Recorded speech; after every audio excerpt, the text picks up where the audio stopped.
कहानी की शुरुआत होती है मेग नाम की एक औरत को दिखाने से, जिसकी जल्द डिवोर्स होने वाली है। इसीलिए वो अपने बेटे के साथ कोई नया घर ढूंढ रही थी, क्योंकि अब वो अपने हस्बैंड से अलग हो जाएगी, तो ये लोग साथ नहीं रह सकते थे। आज उसने कई सारे घर देखे थे जो उसे खास पसंद नहीं आए, तो इसीलिए अब डीलर उसे एक काफी अमीर आदमी का शानदार बड़ा सा घर दिखाता है, जिसमें हर तरह की सहूलत थी। पर क्योंकि वो अमीर आदमी मर चुका था, तो उसकी फैमिली ने ये घर बेचने के लिए लगा दिया था, जो भी कम ही पैसों में। इसलिए जैसे दोनों माँ बेटी अंदर गए, इन्हें घर काफी पसंद आया, इसलिए वो लोग यही घर लेने का फैसला करते हैं। घर की हर चीज मैग को काफी अच्छी लगी, पर जैसे डीलर उन्हें तीसरे फ्लोर पर लेकर गया, वो एक चीज देखकर मैग काफी सोच पे पड़ गई। असल में यहाँ एक अजीब सा कमरा, जिसे कोई बंकर होता है, वो था, जिसे हम सेफ रूम या फिर लॉकर रूम भी कह सकते हैं, यानी किसी चीज को छुपाने के लिए इसका इस्तेमाल किया जाता है। अब मैग डीलर से पूछती है कि आखिर घर के मालिक ने ये कमरा किस मकसद के लिए बनाया होगा। डीलर जवाब देता है कि जब घर का मालिक यहाँ पर रहा करता था, तो उसके पास बहुत सारे पैसे हुआ करते थे, तकरीबन कई मिलियन डॉलर्स। इसलिए उसने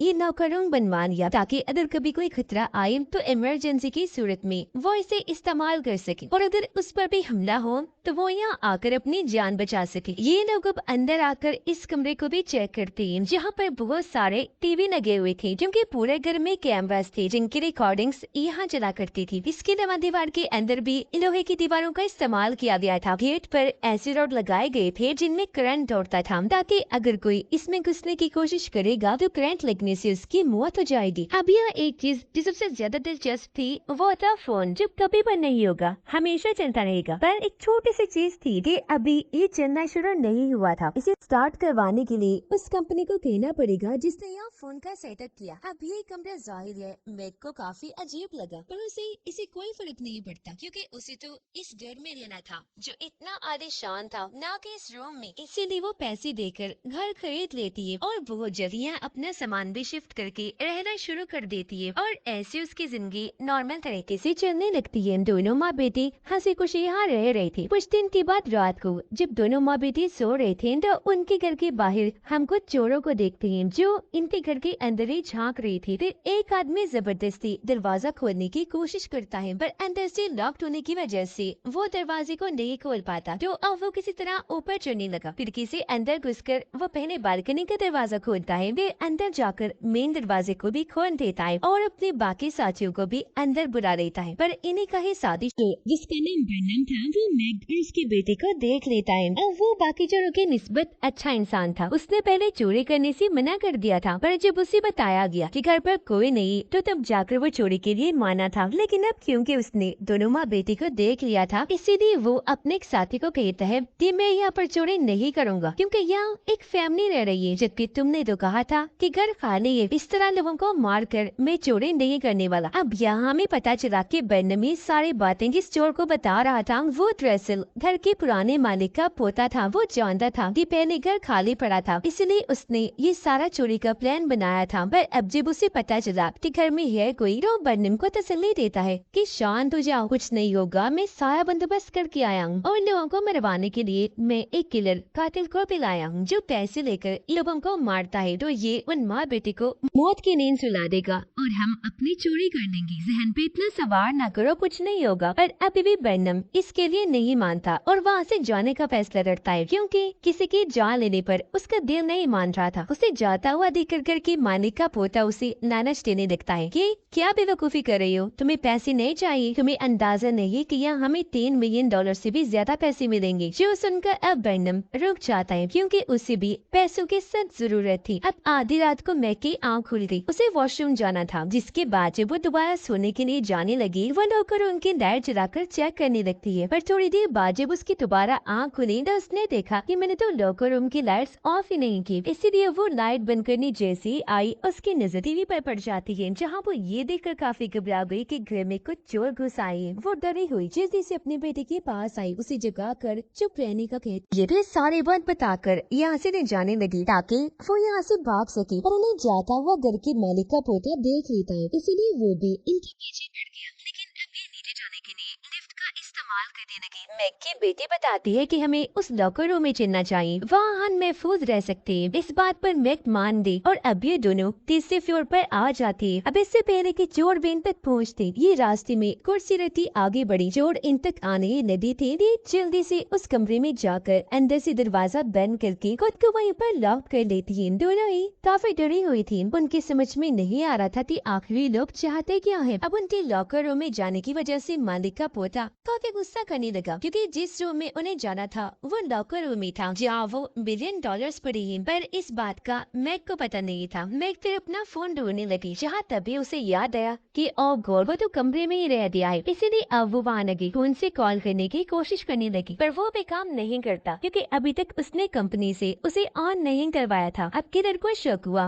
वो उनसे कहता है कि कहीं उसने पुलिस को कॉल तो नहीं कर दी। अगर पुलिस यहाँ आ गई तो हम सब पकड़े जाएंगे। इस पर बेनम कहता है कि नहीं, ऐसा नहीं हो सकता, क्योंकि इसके लिए पहले उसे वो फोन ऑन करवाना था, जिसके लिए उसे हमारी कंपनी में कॉल करनी थी, क्योंकि वो फोन जिस कंपनी का था बेनम वही काम करता था और उसे इस घर के कोने कोने का पता है। पर वहाँ मैग को एक ऐसा बटन मिलता है जिसे दबाने पर वो पूरे घर के स्पीकर में बोल सकती थी। इसलिए वो चोरों को कहती है कि मैंने पुलिस को कॉल कर दी है, वो जल्द आती होगी। पर मालिक का पोता टिपर पे देख के कैमरा की तरफ करता है। उसने लिखा था कि तुम ऐसा नहीं कर सकती, क्योंकि फोन तो चालू भी नहीं है। ये देखकर मैं काफी हैरान रह गई कि इसे कैसे पता चला कि वो स्पीकर पे कहती है कि अच्छा तुम्हें जो चाहिए वो तुम लोग लो और फौरन यहाँ से निकल जाओ। इस पर मालिक का पोता फिर लिखे बताता है कि जो हमें चाहिए वो तो उसी लॉकर रूम में, तो तुम लोग वहाँ से निकल आओ, हम वादा करते हैं कि तुम्हें कुछ नहीं करेंगे। जिस पर मैं कहती है कि ऐसा तो नहीं हो सकता, क्योंकि मुझे चोरों पर भरोसा नहीं। तुम लोग जो मर्जी तक खड़े रहो, मैं और मेरी बेटी तो यहाँ से बाहर नहीं आने वाली। अब ये सुनकर मालिक का पोता बेनम से कहता है कि तुम हमें ऐसा कोई रास्ता बताओ जिसके जरिए हम उस रूम में घुस सके। बेनम जवाब देता है कि भाई ऐसा कोई रास्ता नहीं है जिसके जरिए हम घुस सके, सिवाय अंदर से। जब तक कोई अंदर से ना खोले हम नहीं जा सकते। पर यह मालिक के पोते को एक आइडिया आया। वो उस रूम की फर्श को तुड़वाने लगा, जिस पर वो रूम बना हुआ था, जो यहाँ की छत थी, जो देखकर बेनम उसे कहता है कि तुम ये बेवकूफी कर रही हो। सालों से मैंने इस तरह के कमरे देखे और इनके बारे में सुना। अगर इसे तोड़ना इतना ही आसान होता तो क्या लोग इसे अपने घरों के बनवाते। उसकी बात ठीक भी थी, क्योंकि जब भी पूरा फर्श तोड़ लेती है तो इन्हें उसके अंदर स्टील की दीवार दिख गई, जिससे भी ये तोड़ने की कोशिश तो करते हैं लेकिन तोड़ नहीं पाते। अब ये तोड़ने की आवाज उन दोनों ने भी सुन ली थी, जिस वजह से मैग घबरा रही थी। लेकिन उसकी बेटी समझाती है कि मोम, आपको डरने की कोई जरूरत नहीं है, जब तक हम इस रूम में हैं बिल्कुल महफूज हैं, क्योंकि इसे डिजाइन ही इस तरह किया गया है। पर माने के पोते को पिछले एक फजूल सा आइडिया आया। वो कहता है कि हम उस कमरे में जाने वाले पाइप में जहरीली गैस छोड़ देते हैं। इससे होगा ये दम घुटने की वजह से वो दोनों बाहर आने पर मजबूर हो जाएंगे। सभी इस प्लान पर राजी हो गई। जल्दी ही जहरीली गैस के सिलेंडर लाते ही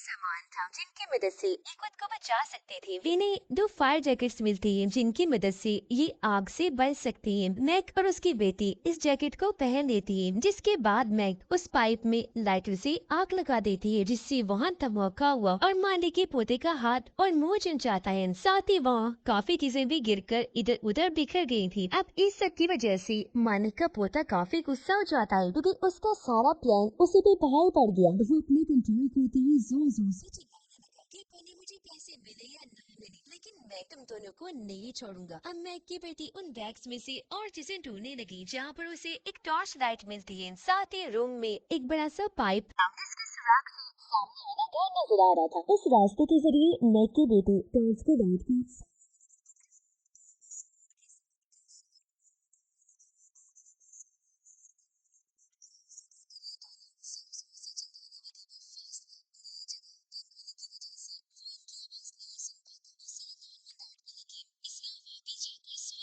जो देखकर उनकी बनती हुई उम्मीद पूरी तरह से टूट गई और अब इन दोनों को लगने लगता है कि शायद हम यहाँ से बाहर नहीं जा पाएंगे, क्योंकि एक तो उन चोरों ने बाहर जाने के सारे दरवाजे और खिड़कियां बंद कर दी थी और ऊपर से वो खुद ये डेरा डाल के बैठ गई थी। जब तक पैसे नहीं मिलेंगे वो यहाँ से जाने वाले नहीं है। अब कैमरास के जरिए मैग को पता चला कि वो चोर अभी नीचे गए हैं, इसीलिए वो इस कमरे जो उनके लिए फिलहाल पैनिक रूम बन गया था, इन्हीं मुसीबत वाला कमरा, वो उसका दरवाजा खोलती है और अपने बेटे को इसे खुलाई रहने का कहकर अपने कमरे में जाती है और अपना फूल लेने लगी। पर नीचे और लोगों को पता चल गया था कि दरवाजा खुला है, इसीलिए वो जल्दी से ऊपर आई। लेकिन ऐन वक्त पर मैग वापस रूम में आ जाती है और फिर से उसने दरवाजे को बंद कर लिया था। अब चोर ये सोचकर काफी परेशान थी कि वो अंदर क्या निकल रही होगी, पर जब किलर वहाँ पर चार्जर पड़ा हुआ देखता है तो वो समझ गया कि उसके हाथ फोन लग गया और उसे वो अंदर निकल गई है। मैग अपने फोन से अपने हस्बैंड को कॉल करने की कोशिश करती है, लेकिन उसकी कॉल हो नहीं पाती। फिर उसे याद आया कि यहाँ तो फोन तो ठीक है, अगर मैं उसकी तार को किसी फोन लाइन से जोड़ दूंगी तो फोन चल पड़ेगा। इसीलिए वो वहाँ लगी तारों वाली जगह को खोलती है और अंदर से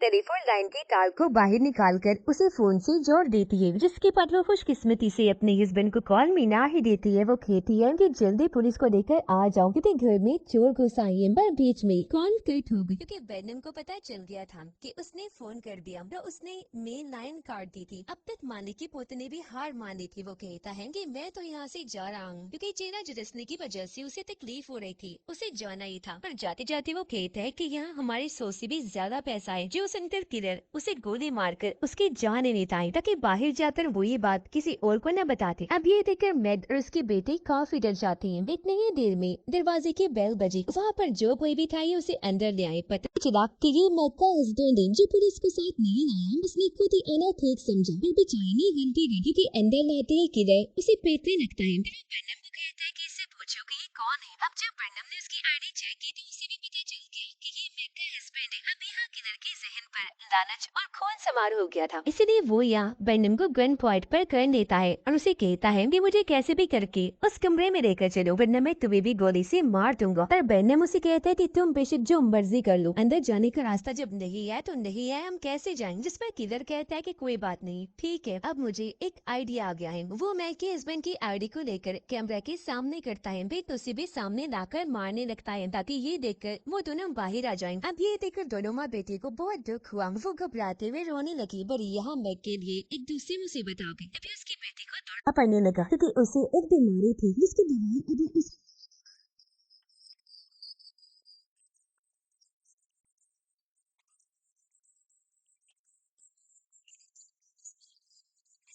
के बर्नम नीचे ले जा रहा है। वो सोचती है कि ये सही मौका है, मैं दवाई ला सकती हूँ। इसीलिए वो बड़ी होशियारी से दरवाजा खोलकर कमरे में आई और देखती है कि उसका हस्बैंड जख्मी हालत में बेड पर पड़ा हुआ है। वो जल्दी से जाकर दवाइयाँ उठा लेती है। इससे पहले यहाँ से निकलती वो अपने हस्बैंड के कपड़ों में किलर को देख लेती है क्योंकि उन्होंने कपड़े अदले बदले कर लिए थे ताकि मैग उनके जाल में फंस सके। कुछ हद तक ऐसा हो भी जाता है क्योंकि जब मैग लॉकर रूम के पास छुपी हुई थी तो तभी किलर उसे देख लेता है और कहने लगा कि तुम्हारा अब कुछ नहीं हो सकता, खुद को हमारे हवाले कर दो वरना हम तुम्हारी जान ले लेंगे। पर यहाँ मैग को किसी बात की परवाह नहीं थी, उसे बस अपने बेटे को बचाना था। इसलिए वो सामने आकर उसे धक्का मारती है और लॉकर रूम में जाने के लिए ऊपर की तरफ भाग जाती है। पर वो जैसे लॉकर रूम की दीवार के पास पहुंची वहाँ उसे बर्नम खड़ा हुआ दिखता है और पीछे से तब तक किलर भी आ गया था। यानी अब वो फंस गई थी, ना आगे जा सकती थी और ना ही पीछे। फिर तभी किलर उसे उठाकर डोर फेंक देता है। इस बीच दवाइयाँ भी उसके हाथ से छूटकर डोर जाके गिरती है। इस चीज का फायदा उठाकर वो दोनों लॉकर रूम के अंदर चले जाते हैं। मैग बाहर ही रह गई जिसके पास गन थी। अब वो शॉट ना कर दे इस डर से बर्नम दरवाजे को बंद करने लगा। पर पहले ही मैग ने अपने बेटे की दवाइयाँ अंदर फेंकी थी, जिसके फौरन बाद बर्नम दरवाजे को बंद कर देता है। लेकिन जल्दबाजी में किलर का हाथ दरवाजे के बीच में फंस गया, जिस वजह से उसे दर्द हो रही थी और वो दरवाजे को खोलने का कहता है। बाहर तब तक मैग ने भी गन उठा ली थी। बर्नम किलर को कहता है कि मैं दरवाजे को नहीं खोल सकता, मैग के पास गन है, अगर हमने दरवाजा खोला तो वो हमें शॉट करके मार देगी। उनकी ये बातें सुनकर मैग गन का रुख दरवाजे की तरफ कर देती है। उसे अपने बेटे की फिक्र हो रही थी, इसलिए वो ने कहती है कि मेरे बेटे को दवाई दे दो, मैं वादा करती हूँ तुम्हें कुछ नहीं करूँ, पर अगर तुमने ऐसा ना किया तो बाहर तो तुम लोगों ने आना ही है, मैं फिर तुम्हें छोड़ूंगी नहीं। ये सुनकर बेनम उसे कहता है कि ठीक है, पर पहले तुम नीचे जाओ। और अब जैसे मैग नीचे गई, बेनम दरवाजे को खोल देता है ताकि किलर का हाथ छूट सके। उसे आजाद करवाते हुए मैग के बेटे को दवाइयाँ देने लगा। कहता है कि तुम्हारे जैसी मेरी भी एक बेटी है, पर मैं ये सारा काम किसी मजबूरी की वजह से कर रहा हूँ। मुझे धमकाया गया था कि अगर मैंने ऐसा ना किया तो वो लोग मेरी बेटी को मार देंगे। अब तभी दरवाजे पर दस्तक हुई, या और कोई नहीं बल्कि पुलिस थी, जिसे आने से पहले मैग के हस्बैंड ने कॉल कर दी थी। पर यहाँ मैग उनसे सच छुपाती है, कहने लगी कि यहाँ तो सब ठीक है, आप लोग वापस चले जाएं। ये सुनकर ऑफिसर कहता है कि अगर तुम्हें कोई डर है, किसी दबाव की वजह से ऐसा कह रही हो, तो हमें बस पलक चिपक के इशारा कर दो, हम समझ जाएंगे। पर वो ऐसा कुछ नहीं करती, क्योंकि पुलिस का अंदर आना खतरे से खाली नहीं था। वो अपनी बेटी को बचाना चाहती, इसलिए पुलिस यहाँ से अब चली जाती है। लॉकर उनके अंदर बेनम उस तिजोरी को तोड़ ही देता है, जिसके अंदर यहाँ पैसों की कागजात थे, जिनसे पता चला कि यहाँ 3 मिलियन से कुछ ज्यादा नहीं बल्कि 22 मिलियन डॉलर है। ये उन कागजात को लेकर यहाँ से जाने वाले थे कि तभी उनका सामना मैग के हस्बैंड से हो जाता है, जिसके पास गन थी। उसके निशाने पर बेनम था, जबकि किलर ने उसकी बेटी को पकड़ा हुआ था बंदी बनाकर। तो कहते भी है कि डैड इन्हें कुछ मत करना, वरना ये मुझे मार देंगे। पर उसके डैड कहते हैं कि मेरी बेटी को छोड़ दो, मैं भी तुम्हें छोड़ दूंगा। अब तभी भी कैसे किलर के सर पर हथौड़ा मारती है, जिससे वो नीचे जाके गिरता है, पर अभी भी जिंदा था। जबकि मौका पाकर बेनम यहाँ से बाहर भाग गया। किलर दोबारा उठकर अंदर आने लगा, जिसे देखकर मैग का हस्बैंड उस पर गोलियां चलाने लगा। गोलियों की आवाज बेनम ने भी सुन ली थी। उसे बच्चे की फिक्र थी। वो सोचता है कि इस गोलीबारी में उसे न कुछ हो जाए, इसलिए वो वापस भागकर अंदर आ गया। देखता है कि मैग की बेटी निशाने पर है और किलर उसे मारने ही वाला है, पर पहले ही वो उसे शूट करके मार गिराता है। और ऐसे उसने बच्चे की जान बचाने वो फिर इन लोगों से कहता है कि मैं यहाँ से अब जा रहा हूँ, अब तुम लोगों को परेशान करने वाला कोई नहीं होगा। इतना कहकर वो यहाँ से बाहर गया। दरवाजे क्योंकि बंद थे तो भागने के लिए वो दीवार फैलाने की कोशिश करने लगा, पर तभी यहाँ पुलिस आ गई, जो उसे पकड़ चुकी थी और चारों तरफ से घेर लेती है। उसके हाथ में 22 मिलियन डॉलर्स की जो कागजात थे वो उन्हें छोड़ देता है और वो सारे हवा में उड़कर यहाँ वहाँ चले जाते हैं। अब हालांकि वो अच्छा इंसान था, लोगों को बचाना चाहता था, उसे सबकी परवाह थी, लेकिन अब यहाँ ऑफिसर्स उसे पकड़ चुके थे, क्योंकि अच्छा होने के साथ साथ उसे पैसों का लालच था, जो किसी भी अच्छे इंसान को बुरा बनाने में देर नहीं करता। जिसके बाद हम कुछ दिन के बाद का वक्त देखते हैं, जहाँ वो दोनों माँ बेटी बड़े आराम से बातें कर रही थी, और अब ये फिर से नए घर की तलाश शुरू कर देते हैं, जहाँ पर लॉकर, पैनिक रूम या कहीं के बंकर जैसी कोई जगह ना हो, और इस तरह का खतरा आगे उन्हें कभी मुंह देना ना पड़े। और इसी के साथ इस फिल्म की कहानी यहीं पर खत्म हो जाती।